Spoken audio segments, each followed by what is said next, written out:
se movió para la campaña de Rafael Correa fue harta.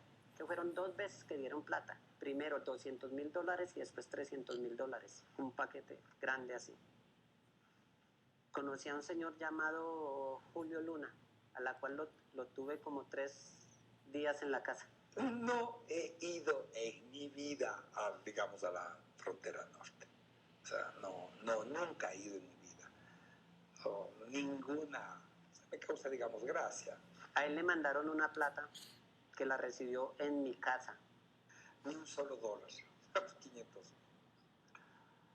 Ayuda en dólares a la campaña de Correa y posteriores conversaciones con sus emisarios, incluidos algunos acuerdos según documentos en poder de todos nosotros. Son revelaciones verdaderamente sensacionales sobre orígenes de fondo de campaña del presidente del Ecuador, Rafael Correa, que busca la reelección. Hoy se encuentra en Italia, reuniéndose con la comunidad ecuatoriana en la bota italiana. Y tenemos precisamente en este segmento a importantes personalidades de las comunicaciones del Ecuador. Está con nosotros Diego Guillén, periodista experto en temas latinoamericanos. Muchas gracias, Diego, por estar con nosotros. Está con nosotros Santiago Villa, quien es el director del documental Rafael Correa, Retrato de un Padre de la Patria. Gracias, Santiago, por estar con nosotros. Y una figura muy conocida en nuestra comunidad, Emilio Palacio, colega periodista. Muchas gracias, Emilio, exdirector, como ustedes saben, de opinión del diario ecuatoriano El Universo. El hombre perseguido por Rafael Correa estuvo aquí cuando era perseguido sin asilo político. Gracias a Dios ya tienes asilo político aquí en Miami. Bienvenido. Muchas gracias. Santiago, ¿qué te lleva a hacer este documental sobre la parte, los esqueletos, como se dice en los Estados Unidos, que tiene Correa en el closet? Pues principalmente lo que le sucedió a Emilio Palacio. Después de que él publica esta columna y viene este ataque contra el universo, comienzo a mirar en Ecuador qué hay que no haya salido por fuera de Ecuador. Y además hay este testimonio de alias Chorizo, que es quien nos vimos justo ahora en cámara. Alexander Duque. Exacto, Alexander Este Duque. era un miembro de las FARC. Él era un miembro de las FARC. Él es quien da las coordenadas de la ubicación del campamento de Raúl Reyes para que sea bombardeado. Y luego, él le quita esa recompensa y él sale a denunciar que le robaron la recompensa. Y además denuncia toda la financiación de la campaña de Correa. Entonces estos dos hilos paralelos, lo que le ha sucedido a Emilio, lo que sucede en la prensa, con la prensa ecuatoriana, y la situación con las FARC, la financiación, es lo que lleva. Diego Guillén, ¿cómo es posible que el presidente Correa se quiera postular, se quiera perpetuar en el poder al estilo Chávez, al estilo Evo Morales, Daniel Ortega en Nicaragua, con todos estos elementos que lo ligan a financiamientos de campaña de dinero sucio del narcotráfico? ¿Lo sabe eso el pueblo ecuatoriano? No, el pueblo ecuatoriano no tiene ni la más mínima idea y el hecho de que él quiera volver a postularse pues es inaudito, es completamente inaudito. En Ecuador no hay ya libertad de expresión. Los acontecimientos que se han desarrollado desde que él es presidente, no solamente esta financiación de las FARC, sino lo que eso ha conllevado, por ejemplo el episodio del 30S, ha llevado a que los medios ya por miedo, porque saben que además el presidente les exige que publiquen lo que él quiera y si no hacen eso los demanda y gana siempre los pleitos porque domina la rama judicial del poder público. ¿No hay separación de poderes en Ecuador? Yo realmente no creo que haya en este momento una separación real de poderes en el Ecuador. Está visto que el presidente, por ejemplo, en el caso del Universo, él demandó al periódico y el juez que falló a su favor no redactó la sentencia, la redactó el abogado del presidente. Y hay pruebas científicas logradas en el documental que demuestran que el presidente maneja a la rama judicial del poder público. Este documental, que tiene 1 hora, y lo anunciamos, se va a pasar de forma íntegra, sin quitarle ni ponerle nada, el viernes 23 de noviembre de este mes, o sea, el próximo viernes. Antes de escuchar a Emilio Palacios, vamos a ver otro fragmento de otro avance de este documental.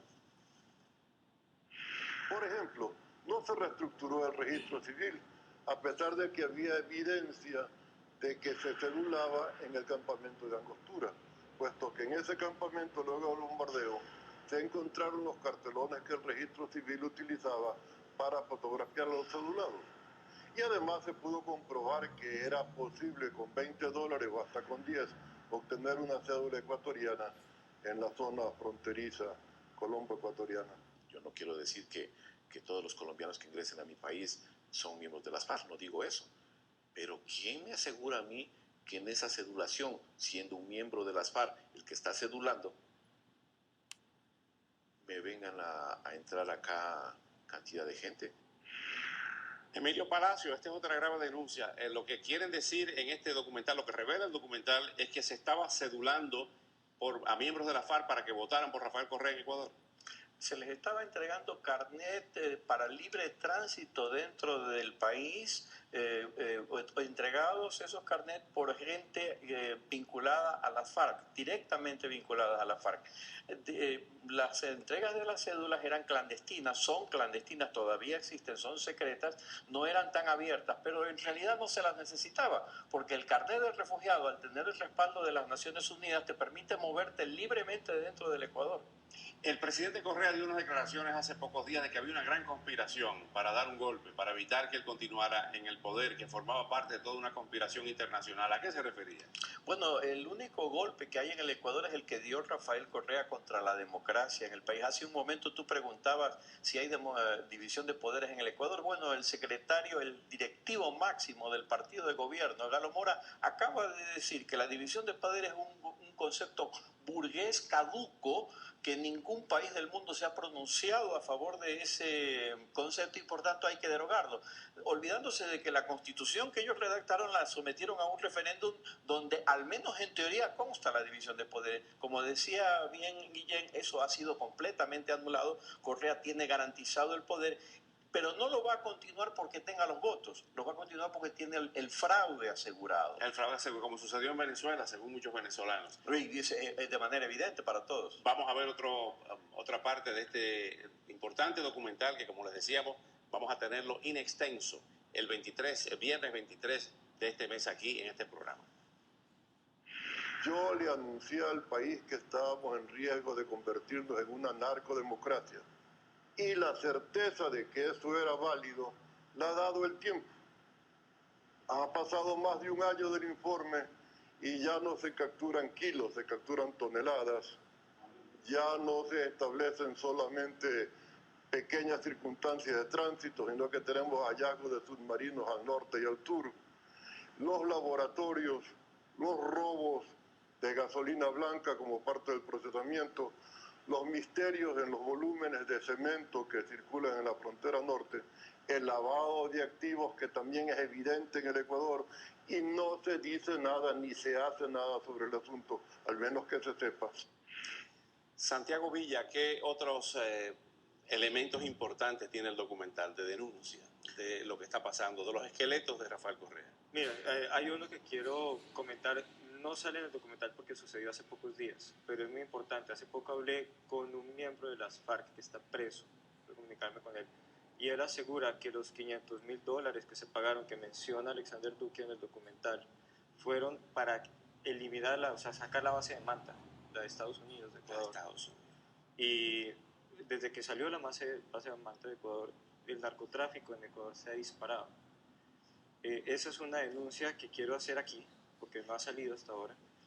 Y fuera de esto, el documental hace otra denuncia muy importante y es el ex jefe de seguridad de la esposa del presidente, porque es un capitán Peña Herrera. Él fue despedido en circunstancias que nunca ha podido aclarar el presidente. Él era el guardaespaldas de la esposa y de los hijos.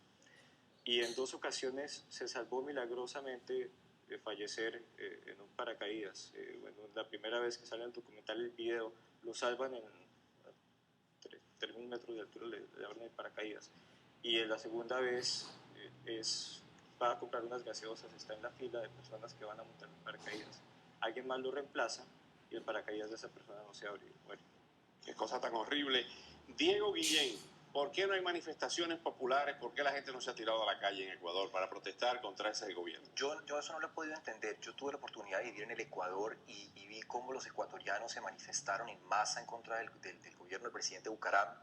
Vi cómo lo hicieron contra el régimen del presidente Magual y así sucesivamente. Ellos tienen una historia muy interesante en términos de protestar cuando el gobierno no les gusta. Contra Lucio Gutiérrez también, que inscribió su candidatura hace algunas horas. Pero Rafael Correa logró lo que no ha logrado ningún presidente en la última década y es evitar que se le levante el pueblo. Emilio, no por cuestiones de edad, sino de veteranía, de ejercicio. ¿Por qué? La misma pregunta. ¿Por qué no ha habido manifestaciones masivas? Y de edad también, ¿por qué negarlo? Bueno, porque dispara, el ejército dispara. Rafael Correa... ¿Tiene el control del ejército Rafael Correa? Bueno, el gasto en armamentos del Ecuador en términos de porcentaje del PIB es en este momento uno de los más altos de América Latina. Te repito, no como valor total, sino como porcentaje del PIB, que es como hay que medirlo. Y eso pues son comisiones por cada compra de armamento que a los generales les agrada muchísimo, es algo que se llevan al bolsillo y cada vez que hay alguna manifestación de descontento, Rafael Correa decreta el estado de emergencia, violando la Constitución, y ordena disparar, según las organizaciones indígenas, porque esto es importante decirlo, la izquierda y los movimientos sociales han roto con el gobierno, no es como Venezuela u otros países similares, acá la izquierda ya está contra el gobierno absolutamente, denuncian que hay 180 dirigentes indígenas acusados de terrorismo en el Ecuador. Déjame decirte una cosa, yo quiero felicitar a los dos colegas por el documental, lo acabo de ver hace poco, han hecho un trabajo extraordinario.